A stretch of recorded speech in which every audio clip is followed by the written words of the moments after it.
What's up guys, it's Austin with Pickleball Playbook, and in this video I'm going to be breaking down 3 specific shots that I like to use to deceive my opponents. Some of these shots are super easy to do and some of these shots are super hard to do. But throughout this video I'm going to be explaining not only the shot, but how to do the shot so that you can get out on the courts and start practicing this right after this video. And be sure to stick around to the end because the last one is by far the easiest to implement. But I have personally won more points by hitting this shot than by any other shot in all of pickleball. Let's open the playbook.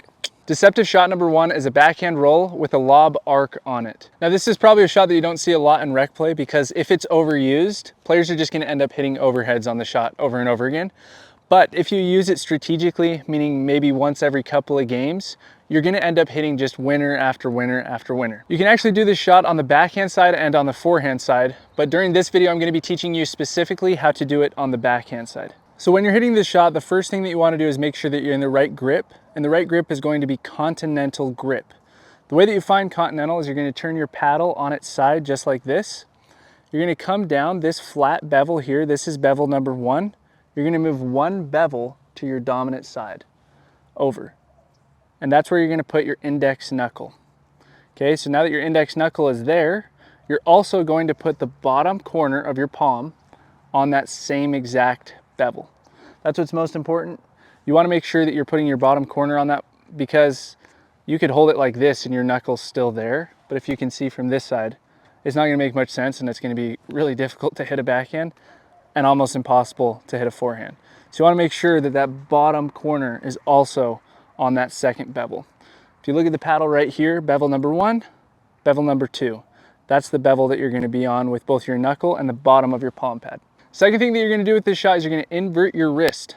So cocking your wrist back is this, inverting your wrist is this. So you want to invert your wrist. That's going to be able to put your paddle face downward so that you can brush up the ball without it shooting into the sky. Because if I fail to invert my wrist, my paddle face is just going to stay up. But as soon as I invert my wrist, all of a sudden my paddle face is down. The next step is that you want to make sure that your outside edge of your paddle is pointing towards the ground for the load up and for the follow through. So a lot of people, it's a misconception, they think that they need to use a ton of wrist on a backhand roll, when really you're going to lose out on spin by doing that. You want to just keep the tip of your paddle pointing downwards throughout the entire motion, and then lastly you're going to swing outward and upward through the shot, keeping a relatively straight arm as best as you can. You don't want to be bending your arm throughout the motion. You want to keep it relatively straight. And what I mean by straight is if you start with it bent, finish with it bent, don't straighten it out throughout the shot. So wherever that ball is going to determine how bent your arm is, but it needs to stay on that same exact angle throughout the entire motion, because if you add anything on, your timing is going to be off. So you're starting with the tip of your paddle pointing downwards, finishing with it pointing downwards, and then you're coming out and up through the motion. The last thing is, how do we get that arc on there? This is where the finesse comes in. So instead of hitting into the ball, we want to shave up the ball. So we want to get this sound, if you can hear it, instead of this sound. So shave up the ball, act like you're taking the hairs off of the ball as if you're giving it a haircut.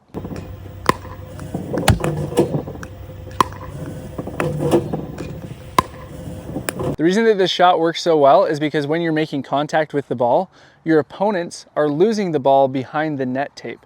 So they're not able to see your contact point.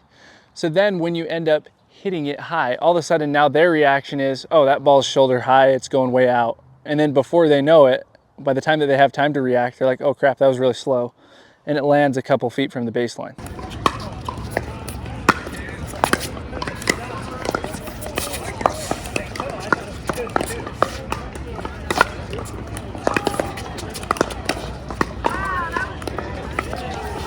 This video is sponsored by Selkirk. If you are in need of any pickleball gear, you can use my code ADV-Playbook and you'll receive a free e-gift card after your purchase.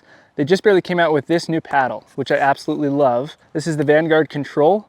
This has given me a little bit more power from the baseline, and it obviously has a raw carbon face, so that grit isn't gonna wear out quite as fast as with other paddles.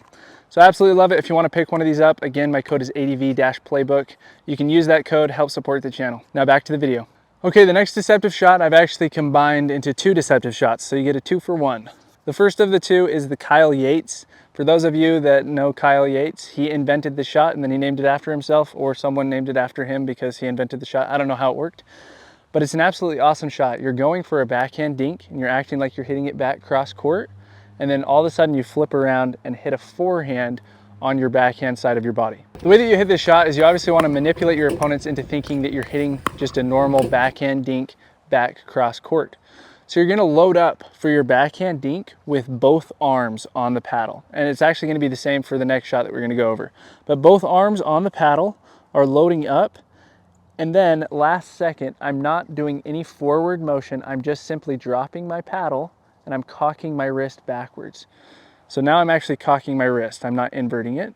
I'm just going to cock my wrist backwards, and that's going to automatically put it to my forehand side. It's literally that simple. So I'm going for a backhand, and then I just cock my wrist backwards just like that. And then I'm going to push a forehand outwards. It's the same as a forehand speed up, but instead of going across my body this way from dominant side to non-dominant side, I'm going to go from non-dominant side to dominant side. And what you'll see when you're practicing this time and time again is you're going to end up hitting the ball long because your paddle face is open. And that's again where this finesse comes in. We want to get this sound as we come through the ball, because if we just hit into it, it's just going to shoot for the stars. So we want to make sure that we're getting that brush as we come through the ball. So after you've cocked that wrist backwards, we're just simply coming from tip down to tip up. And we're going from our non-dominant side to our dominant side. You'll have the most success with this shot the longer that you wait to cock your wrist back. So if you can just wait till last second and then cock your wrist back, no one's going to see it coming.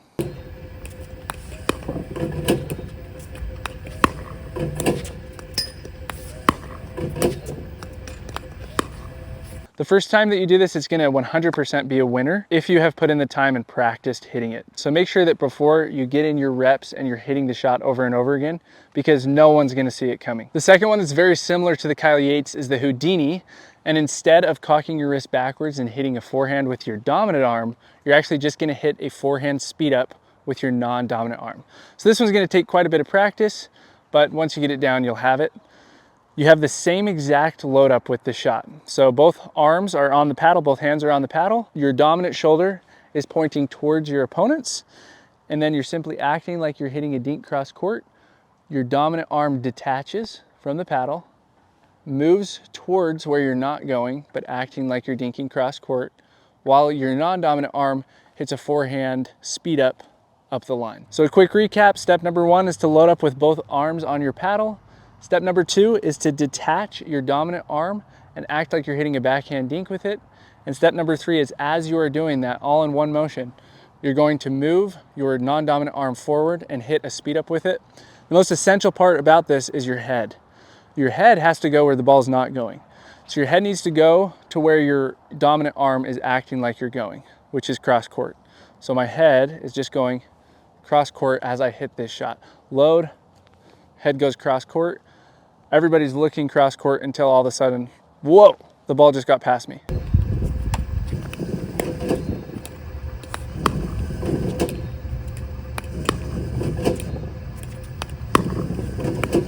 Okay, we have officially made it to my favorite deceptive shot that I use more than any other deceptive shot. And it's simply just because it works time and time again. And what it is it is a forehand slice speed up down the line. And so as I'm going out wide to hit my forehand dink back cross court, my head's going to go cross court. My arm is going to go and push the ball down the line, creating underspin on the ball. Typically it ends up in a winner. If not, be ready for that ball to come back. It is pickleball after all. The ball comes back a lot more often than in other racket sports. So the way that you hit this shot is you want to keep your body relatively open towards your opponents. You don't want to close your shoulder at all. If you close your shoulder, that's an automatic earning opportunity that your opponents are going to see if they're any good. They're going to see you close your shoulder. It's really difficult for you to get that ball back cross court. You want to project that you're hitting this ball cross court. And then instead of standing totally open towards your opponent straight across from you, you want to stand open towards your opponent that you're in this dink battle with cross court. The reason for that is because they're automatically going to assume that you're coming back to them. If you take this up the line, it's going to be very difficult for them to even grasp that the ball just went up the line, because it just totally, from what you're projecting, looks like you're going cross court. Whereas if you're here, it's pretty clear that you're coming up the line. So make sure that you keep that open. That's the most essential thing. And then your head is going to go that way as your paddle then goes this way. And all it comes down to is that cocked wrist and then cutting under the ball. I want to get this sound, same exact thing, but now we're cutting under the ball. So my wrist is normal, it's totally neutral. And then as I hit the shot, it comes like this, right as I begin my motion forward. So I'm here, motion forward, and I cut under the ball, I'm lifting, and then just be ready for that baby to come back.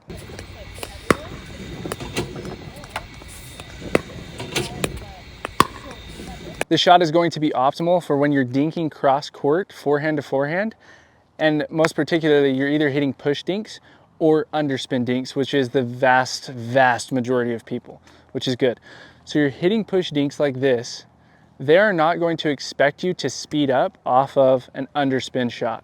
But if you can keep it in consistently, then it's going to be a winner. The app Pickleball Drills is now available on the App Store and on Google Play. It has hundreds of drills to choose from, including dinks, drives, drops, volleys, and much more. So simply click the paddle icon to the left of your screen, download the app, and start drilling now.